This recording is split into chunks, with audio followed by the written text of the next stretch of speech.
자, 삼성전자 주주님들, 구독자분들 반갑습니다. 오늘도 윤프로입니다. 자, 삼성전자 장중에 6% 밀리는 모습을 좀 보여줬지만 그래도 25만 원대까지 다시 좀 회복을 했고, 지난주에 미증시가 좀 약세를 보이면서 월요일을 임시 공휴일로 해라 할 정도로 좀 걱정들이 많으셨는데, 지금같이 변동성 미친 시장에서 우려했던 것보다는 선방을 했습니다. 자, 그럼 오늘 왜 이런 하락폭이 나왔을지와 지금 반도체 사이클을 위협하는 노이즈에 대해서도 말씀을 드릴 겁니다.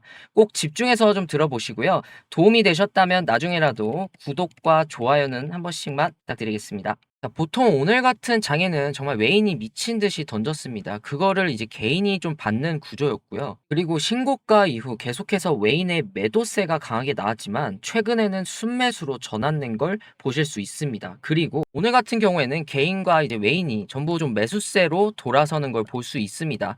이 데이터를 보시면 개인과 외인이 이렇게 같이 순매수였던 게 보이지도 않습니다. 그리고 이걸 더 직관적으로 좀 보여드리면 지금 20일 기준 순매수 점유율 차트입니다. 개인이 97, 그리고 기관이 3%, 외인 자체가 아예 없었습니다. 20일 동안 외인이 던진 게 무려 19조입니다. 그렇다 보니까 이 도넛 차트에서는 보이지도 않는 겁니다. 그 19조를 개인이 혼자서 17조를 받아낸 겁니다. 자, 그럼 이제 최근에 5일 기준의 그런 도넛 차트를 한번 보겠습니다. 지금 외인이 63%, 기관이 이제 37%, 이게 순매수 점유율인데 이번에는 개인이 보이질 않죠. 지금 외인이랑 개인이 같이 순매수였던 게 기억도 잘 안 나실 겁니다. 근데 최근 5일 기준으로 보시면 지금 외인이랑 기관 자체는 사고 있고 개인이 매도하고 있는 구조로 바뀐 겁니다. 20일 내내 던지던 외인이 이제 최근에 5일 기준으로 방향을 틀기 시작한 겁니다. 거기다 레버리지까지 끼어 있었죠. 지금 20일 기준 보면 순매수에 외인이 없다 보니까 다 개인이 온전하게 레버리지도 받는 구조가 나온 겁니다. 이러다 보니까 하루에 10% 변동성이 나오는 게 진짜 놀랍지도 않았던 겁니다. 그냥 구조적으로 나올 수밖에 없었던 상황인 겁니다. 이걸 가지고 사실 추세가 바뀌었다고 단정하기는 어렵습니다. 다만 그동안 이런 지금 하락 자체를 만들었던 수급의 주체가 방향을 좀 달리 잡기 시작했다는 건 분명합니다. 주가에 영향을 끼쳤던 그 수급이 바뀌기 시작했다는 거는 지금 같은 변동성 시장에서는 굉장히 주목할 만한 변화라고 보실 수가 있습니다. 그럼 이제 수급적인 변화도 생기고 있고, 다음으로 중요한 건 결국 반도체 AI 사이클이 계속적으로 가느냐인데, 지난주 반도체 시장을 좀 흔들었던 키미 K3 문샷 AI라는 중국 스타트업이 만든 모델인데요. 아마 지난주 전까지는 몰랐을 겁니다. 근데 이 녀석이 지금 코스피, 나스닥 반도체 지수를 전부 흔든 겁니다. 왜 그런 피크아웃이 냐면 키미 K3가 세계 최초 3조 파라미터급 오픈소스 모델이라고 했습니다. 오픈소스는 그냥 공짜로 풀겠다는 겁니다. 그리고 지금 특정 코딩 벤치마크에서 오픈 AI 많이 알고 계시는 GPT 5.5 엔스로픽 오퍼스에서 4.8을 앞섰다고 주장을 했습니다. 시장이 읽은 논리는 이겁니다. 지금 공짜 AI가 유료 AI랑 성능이 비슷해지면 유료 AI 기업들이 돈을 못 벌고, 그럼 결국에 이거는 메모리도 덜 살 거다. 그래서 전반적으로 반도체주가 빠진 겁니다. 근데 이런 논리 자체는 뭐 일부 이해는 되지만 뒤에서 한번 설명을 드리겠습니다. 이게 왜 정말 과해석됐고 잘못된 생각인지. 근데 어제 좀 오전에 재밌는 일이 생겼습니다. 이제 문샷 AI가 사과문을 냈습니다. 내용을 보시면 히미 K3 출시 이후에 예상치를 훨씬 뛰어넘는 성원을 받았으나 이제 컴퓨팅 자원 부족에 직면했다라고 합니다. 지난 48시간 동안 이제 사용자 요청량이 예측을 크게 초과해서 클러스터에 수용한 게 임박했다고 합니다. 그럼 신규 개인 구독을 일시 중단을 했습니다. 이게 왜 웃기냐면 지금 반도체 덜 써도 되는 AI를 냈는데 그 AI를 쓰려는 사람이 너무 많다 보니까 결국에 서버 자체가 터진 겁니다. 오픈 AI를 내놓자마자 인프라가 부족해진 겁니다. 시장이 두려워한 건 AI가 싸지게 되면 메모리가 덜 필요해지는 거 아닌가였는데 정작 그 AI는 반도체가 없어서 서비스를 못하겠다고 한 겁니다. 스스로 공포 논리를 깨버린 거죠. 그리고 그날 시장에서는 공통 키워드가 나왔습니다. 제본스의 역설, 이제 19세기에 윌리엄 제본스가 발견한 겁니다. 석탄 엔진 효율이 좋아지니까 석탄을 덜 쓸 것 같았는데 오히려 더 많이 쓰게 되는 겁니다. 왜냐하면 싸지고 효율이 좋다 보니까 더 많이 더 자주 쓰게 되는 건데, AI도 똑같습니다. AI 모델이 싸지고 공짜가 되면 쓰는 사람은 더 폭발적으로 늘어납니다.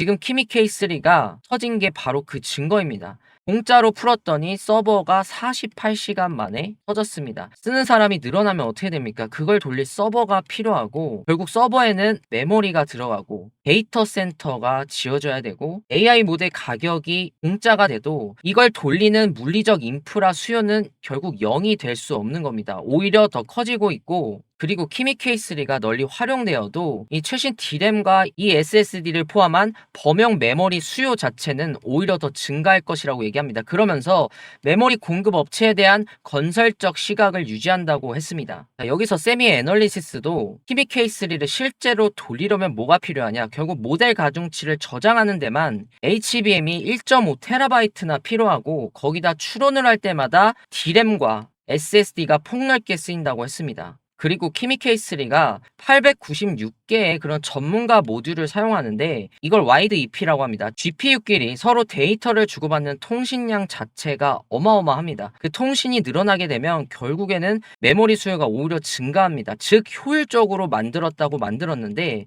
실제로 돌려보면 메모리를 더 많이 먹는 구조입니다. 그리고 키미 K3가 사실 오픈 AI랑 엔스로픽의 그런 빅테크들에게는 굉장히 부정적이지만 대부분의 AI 생태계 기업에게는 긍정적입니다. 이런 고성능 오픈 모델이 퍼질수록 이런 AI 서비스 이용 자체가 늘어나고 거기에 덩달아서 GPU와 그리고 데이터 센터 그리고 반도체 전체적으로 투자가 함께 확대된다는 겁니다. 그래서 일부에서는 AI를 적극 지지하는 이유도 이런 같은 맥락으로 보고 있습니다. 공짜 AI가 결국 퍼질수록 GPU나 데이터 센터나 그런 메모리 자체의 그런 수요도 늘어나게 되니까요. 자, 그리고 지금 현재 피크아웃 우려에 대한 증권가들의 답도 나왔습니다. 지금 DS 투자증권이 35년까지의 그런 수급을 뜯어봤는데 지금 공개된 투자 계획이 전부 실현돼도 2031년까지는 공급의 부족이 다시 확대된다고 하고 있습니다. 결국 가격 자체가 지금 조정은 받을 수 있어도 구조적인 하락 사이클은 아니라는 겁니다.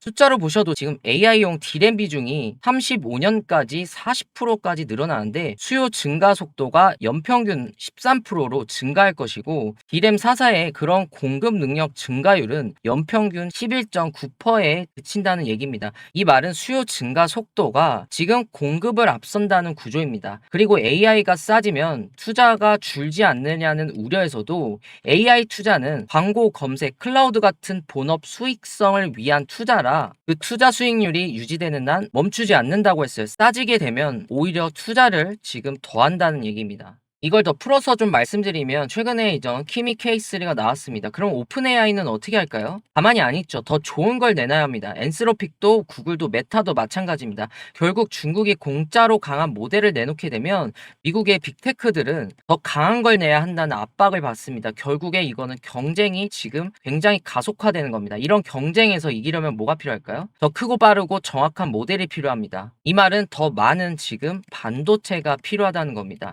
그러니까 키미 K3는 역설적으로 미국의 빅테크의 AI 투자 경쟁을 더욱더 자극한 겁니다. 줄이는 게 아니라 더 쏟아붓게 만들고 있는 거고 그 경쟁의 끝에는 반도체 수요가 있고 그 수의 공급자 중에서는 결국 삼성전자가 있는 겁니다. 이 오픈 AI의 대중화도 마찬가지입니다. AI가 싸지게 되면 쓰는 사람이 결국에 폭발적으로 늘어납니다. 지금 스마트폰처럼 AI가 일상이 되는 겁니다. 이 스마트폰이 대중화가 됐다고 반도체 수요가 줄어들었나요? 아니죠. 오히려 폭발적으로 늘었습니다. 이 말은 지금 AI가 대중화가 되면 똑같은 일이 일어나고 쓰는 사람이 더 많아지면서 서버 자체도 더 필요하고 서버가 늘게 되면 결국에 메모리도 더 들어가고 그렇기 때문에 이게 매출이 되고 이익이 되는 겁니다. 자, 전체적인 부분을 봤을 때 이번 피크아웃 공포는 너무 과한 해석이었다고 볼 수 있습니다. 그럼 정리를 좀 해보겠습니다. 중국발 AI였던 키미 K3가 시장을 흔든 건 맞습니다. 근데 그 논리를 따라가서 보시면 구멍이 굉장히 많습니다. 공짜 AI가 퍼진다. 쓰는 사람이 폭증이 되고 결국에는 서버가 터지게 되고 더 많은 메모리를 필요하게 합니다. 자, 그리고 문샷 AI 사과문이 48시간 만에 직접 증명을 해줬습니다. 즉 지금 사이클에 현재는 변함이 없을 거란 걸 정확히 보여주고 있고 오늘 수급도 보여드렸습니다. 지금 20일 넘게 외인이 19조를 팔고 그 물량을 개인이 혼자 97%를 받아냈습니다. 거기다가 이제 레버리지까지 끼워서 하루에 10억씩 이런 변동성도 같이 나왔고요. 근데 그랬던 그 외인이 이제 순매수로 들어왔고 하락을 만들었던 이 주체들이 이제 다른 방향으로 움직였다는 것까지 좀 보여드렸습니다.